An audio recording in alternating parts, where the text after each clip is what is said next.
Stars is getting into the wrestling drama game. As noted, this has been known for a couple of years now, that Heels it debuted last night on Stars. I actually was able to watch it early because they put it up on their app at like noon yesterday. I was watching it.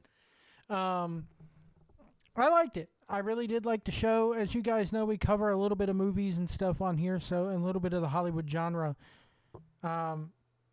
Most wrestling websites are just going to let you know general stuff. But Stephen Amell of Arrow fame, and of course he appeared in WWE, and he's appeared elsewhere. Stars in the series as Jack Spade. And he is the heel in the fictional Duffy Wrestling League, based out of the fictional town of Duffy, Georgia. He is also older brother to Ace Spade, played by Alexander Ludwig of Vikings fame. If you ever seen the TV show Vikings, that's where you know Alexander Ludwig from. He's the top babyface in the DWL, the Duffy Wrestling League. Allison Luff is Stacy Spade, who is Jack's wife. Very good singing voice. She's basically known for musical theater background. Mary McCormick as Willie Day, who is Jack's business partner. Mary McCormick also has a lot of credits under her belt, of course, in Plain Sight, West Wing. She broke in by playing Howard Stern's wife, Allison, in the Private Parts film. Kelly Berglund is Crystal Tyler. She's a love interest for Ace, and she also plays a valet. She's got a reoccurring storyline in the first episode where she's not allowed in the locker room at all, and if she's caught in there, she's told to get the hell out because she's only a valet. And apparently, there is no women's locker room in this arena. And then you got Chris Bauer, who plays a Wild Bill Hancock, who's a former wrestling star turned pro wrestling scout, which they don't mention also here, what I'm reading here. He owns a wrestling league in northern Florida, and that is basically, I forget the name of it. I know it'll matter eventually, but it's basically all they do is hardcore matches. The Outlaw Mud Show promotion, as Jim Cornette would call them. And Chris Bauer, if you ever saw the series True Blood, he played Andy Belfleur. So there you go there. He has a little bit of acting credits under his belt. Doc Gallows was also in this first episode, playing a member of the Battle Royal that took place in Act 3 of this episode. So let's get into it here. I thought the show was very well written, very well acted. It treats it, yes, it did, as Cornette would say, yes, it exposes the business. At one point, the female valet who's sitting up in the stands watching wrestling practice is telling the rookie how an elbow drop is done. And it's exactly how an elbow drop is done. So, but then again, it's not 1982. However, the promotion... The name of the first episode is called Kayfabe. The promotion is all about keeping kayfabe. The heels and the baby faces don't mix. The two brothers are never seen out in public together. In fact, there's a big scene in the movie where the brothers end up going to church together. And after church, while everybody's getting together, breaking bread, having fellowship is what the Christians call it, the heel, Stephen Amell's character, is sitting in the car waiting on his wife and kid to finish eating because he cannot be seen around his brother. I like that aspect of it. I like the way that's written. It's written and a lot of people like Variety and everybody else, it feels like it's trapped in time. That's good. That's a damn good thing. So the main storyline of this episode is that they're building up to a big match between Stephen Amell's character, Jack Spade, who's the champion of the DWL. Everybody knows he's Ace's older brother. So they're building up to a big match on Sunday night between Jack Spade, Stephen Amell, Ace Spade, Alexander Ludwig, and everybody's expectations is it's finally time for the heel to get the comeuppance. It's finally time for Ace to win the big one. He's going to win the belt. But Jack is not sure that he wants it written that way, and we soon find out why. The reason why is because while Ace is supposed to be the babyface in the whole thing, we find out that in real life he's a bit of a dick. He's a bit of a heel. And we find out that Jack, Stephen Amell's character, is actually not a bad family guy. He's a family man who wants to run the wrestling business seriously, give the people kind of what they want, draw a nice crowd every time, etc., etc.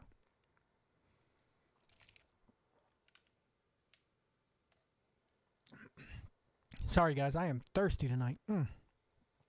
There's also a running line where, you know, Ace is like after the first big match of the show where they set the big match between the brothers for the next following week. He goes off and screws the valet twice in one night, he said, and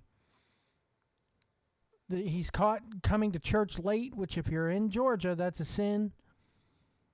He's also seen coming in looking all disheveled, hair messed up, shirt not tucked in. Before he comes in, he's actually taking a piss outside of the church on one of the trees that is in the church courtyard. He's also seen once telling a horrible, horrible story to a convenience store worker about from their childhood, which makes her cry. I won't spoil that for you because that part really made me hate this motherfucker. So the thing is switching back and forth, and Ace decides, you know, as a result of the convenience store thing, the owner of the convenience store calls up Stephen Amell's character and is like, look what you never get what your young brother just did. And here's the baby face of the wrestling promotion treating people like shit in the town where they're trying to draw money. Kayfabe, they explain what kayfabe is. So, I mean, it's, you know, kayfabe is the illusion that wrestling is real. Again, the heels and the baby faces don't get together and break bread with one another. You know, you never saw Austin and Vince in public together breaking bread and eating back in 98. You know, that just shit wouldn't happen. 99 maybe. But anyway. So there it gets, you know, the valet is having her whole storyline, and then we get to see Chris Bauer's character, Wild Bill Hancock, who used to wrestle in the DWL. He wrestled their father, Tom Spade, who is known as King Spade. So you got King, Jack, and Ace, and I'm assuming they had a female in there that was Queen Spade. So you got Papa Spade, and Papa Spade used to wrestle Wild Bill Hancock. That was the big feud back in the day. And apparently Wild Bill Hancock's character broke off in the DWL and decided to go north to the show. They can't call it WWE, so it's up to the big show up north. He became a champion up there on national TV, and now that his career is over, he's now a scout and a outlaw mud show promoter in Florida. So he shows up after years of being absent, never coming back to help out the DWL, and he tells Jack that, you know, I've been sent here from the people from the show up north to scout him, to sign him, tell him what he's all about.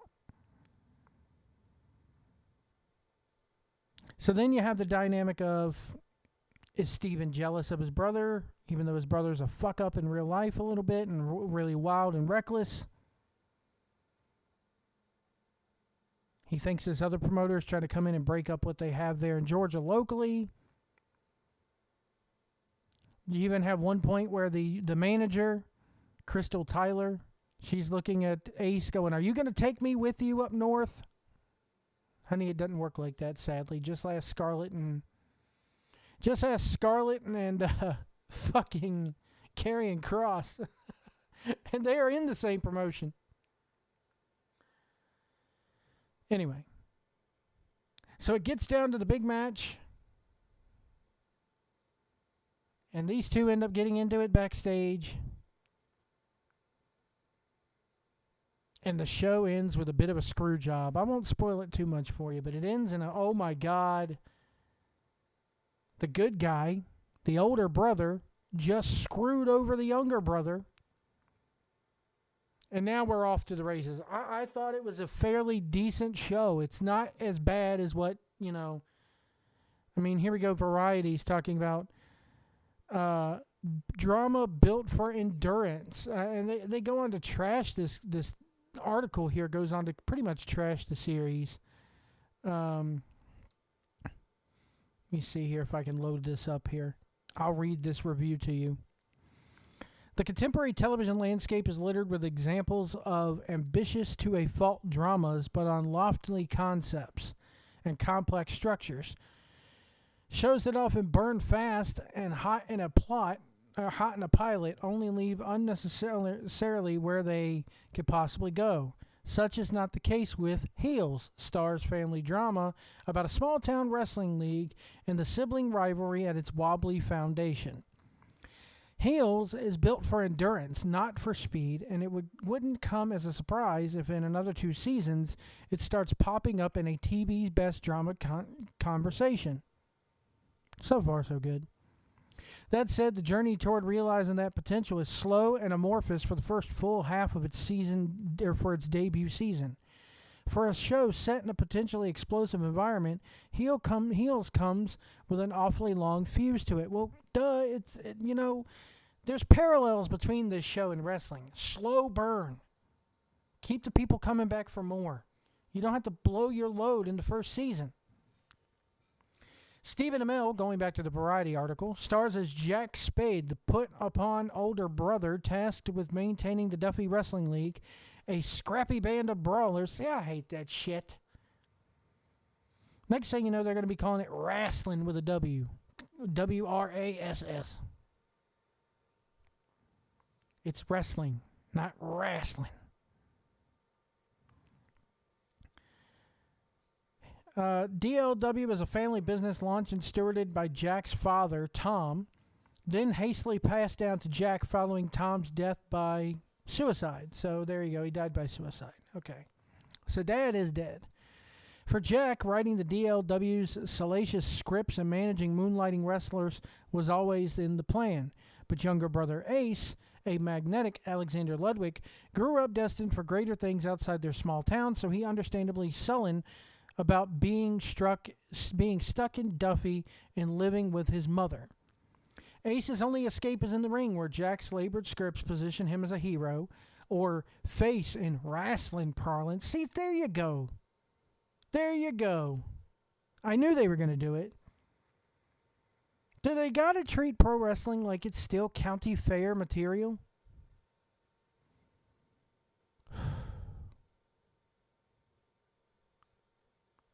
Jesus Christ. Heels cast the shadow of a wrestling drama for wrestling superfans, but in the amiabling pilot, creator Michael Waldron, of Loki fame, spends an inordinate amount of time and dialogue schooling the audience on such concepts as kayfabe, the supercharged strain of suspension of disbelief that governs wrestlers and fans. Elsewhere in early episodes, Heels is narrowly focused on underpinning the certain central relationship between Jack and Ace, an understandable instinct given how their brotherhood lends itself to a naughty allegory about storytelling itself. How will Ace manage to find his real identity with Jack writing a public story for him without his input? Can Jack be trusted to write Ace fairly? Or is he just adding turnbuckle slams to his own myths about turnbuckle slams? Really? Obviously, a person doing this has never seen wrestling a day in their life. They watched a few clips of YouTube, and that's it. And as interesting as those ideas are, they can only carry the story so far as the audience's investment in them. So considerable efforts are spent shading in the Spade brothers to the detriment of the far more intriguing ensemble. The tension between Jack and Ace feels overworked, and every scene spent watching Jack and his wife Stacy fussed about strained finances feels like time that could have been better spent with second stringers like Rooster, played by Alan Maldano, and Crystal Kelly Berglund, who face more immediate stakes. I agree with that. If you're gonna have the husband and wife squabble about how the wrestling business is not exactly keeping us afloat, there should be more into it. Going all in on Jack and Ace also muddles the tone. Heels begins at the 1-year anniversary of Tom's death, so the brothers are appropriately mournful and introspective. But their moments of quiet reflection are shuffled among absurd scenes of wrestling mayhem. What are you talking? It's a wrestling-based show. Absurd scenes? Which include incontinent soiled tights and a stuffed squirrel spewing fake blood from atop a drone. Well, that's going to be the Outlawed Mud Show. The total confusion is exasperated by the score, an assortment of elegiac guitar strums that, along with the main title sequence, constitute a deliberate effort to be compared to Friday Night Lights. Heels already invites that comparison with its story about small-town athletes saddled with outside pressures relative to what they do and where they do it. The obtrusive score is a jab right on the nose, too often evoking a superior show while Heels is finding its sea legs. But like the greatest wrestlers, Heels springs back to life just when it seems like it's down for the count. The back half of the 8-episode season finally kicks into gear in large part to the addition of showrunner Mike O'Malley, who recurs as the charismatic leader of a rival league in Jacksonville. So O'Malley is going to act in this. Good. O'Malley's cleverly written character brings with him the high stakes missing early on, along with the tart of wit of O'Malley, but survivor's remorse. His last series about a squad league sports family. Okay, so O'Malley's been in this kind of role before. The momentum powers Heels through a thrilling finale, and I won't go into it more because I don't want to be spoiled myself. But there you go. I mean, so I don't trust it when you have people like Variety, and this is what happens every time WWE goes, we want our Sports Center moment. No, you don't. Because they treat you like a fucking joke. We want our Sports Center moment. No, you don't. Because when you get on there, they're going to be like, everybody wants to know what happened at the wrestling matches tonight. That man got his ass whipped, and then Cletus came in and hit him with a chair. That's what this article makes this show sound like, and it's nothing of the sort. The first episode was a delight for me to watch. I recommend it to anybody who has Stars. It's well worth a subscription.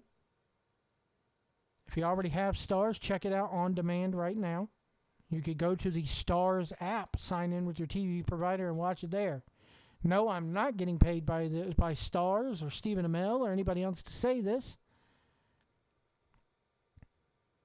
Funny enough, when they were when they were doing the Outlaw Mud Show promotion, looking at the TV commercial for that, they were showing footage of Abyss fighting AJ Styles. I think it was AJ Styles from like 2006 TNA. It was funny as hell to me.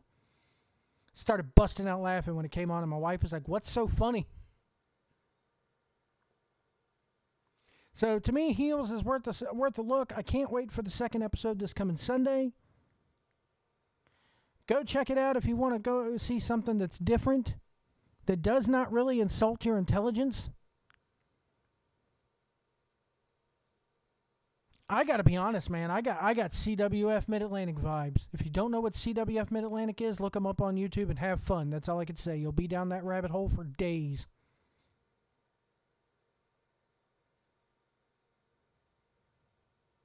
I can't wait to see where the story goes from here, both in the ring and with these two brothers outside of the ring. I'm hooked, man.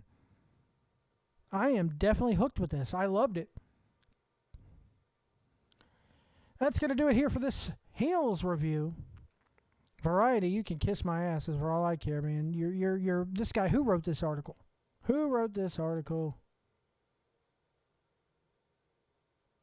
Written by Joshua Alston. What else has this idiot written?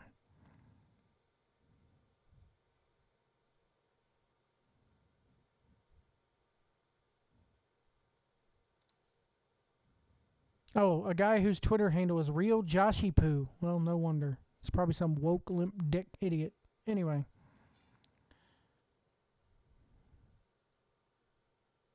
Oh, and his tweets are protected. Imagine that. There you go. Anyway. What do you expect from a guy, you know, who could dish out the criticism, but he doesn't want to be criticized himself on social media? Somebody hand him his soy latte and his blankie and his avocado toast. Heels is a fantastic drama. Go check it out. You've just been taken from pillar to post. My name is Joe White, and we'll see you down the road.